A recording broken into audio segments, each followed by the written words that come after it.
secretly slipped drugs into the girl's drink. Not long after finishing it, she began to feel dizzy. She quickly said she wanted to go home, but 3 rich young men suddenly blocked her way. She tried to push past them and escape, but she was too weak to fight them off. That night, she was assaulted. It was late when she finally stumbled out of the room. One of the men even stuffed 300 rubles into her hand, telling her to buy something nice to eat. The girl, furious, threw the money away. Back at home, she collapsed on the floor. Her grandfather, hearing the noise, rushed in. When he saw the bruises on her legs, he instantly understood what had happened. Enraged, he grabbed an axe, but neighbor Jack, a police officer, stopped him. After learning the details, Jack promised the old man he'd catch the culprits. Soon Jack and his captain led a raid. The captain smashed the door open with his gun. The 3 young men were forced to the ground. When police found the blood-stained bedsheets, the men finally admitted their crime. But just as the captain was about to send them to prison, the police chief arrived. He was the father of one of the attackers, claiming police brutality and forced confession. He demanded a retrial. The old man couldn't accept such injustice. The next day, he took his granddaughter to the prosecutor's office, but the captain was no longer allowed to handle the case. As soon as the girl entered the office,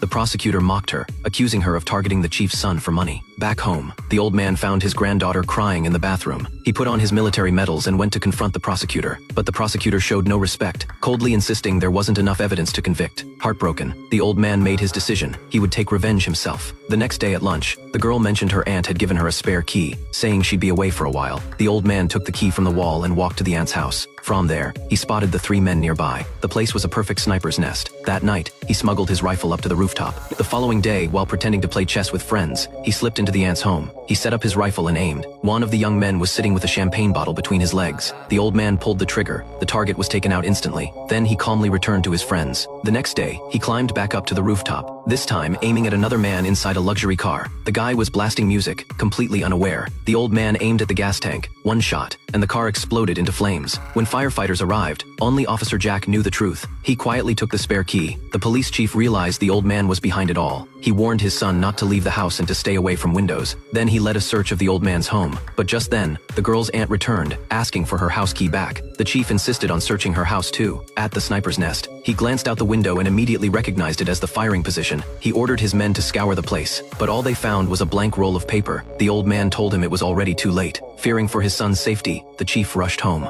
But as soon as he banged on the door, a bullet struck him. His son, paralyzed by terror, was left in shock. The next day, Jack confronted the old man. He showed him the rifle, but as a police officer, he had no choice. He confiscated it. That's the movie. It's called Voroshilovsky Strelok, so what did you think of it?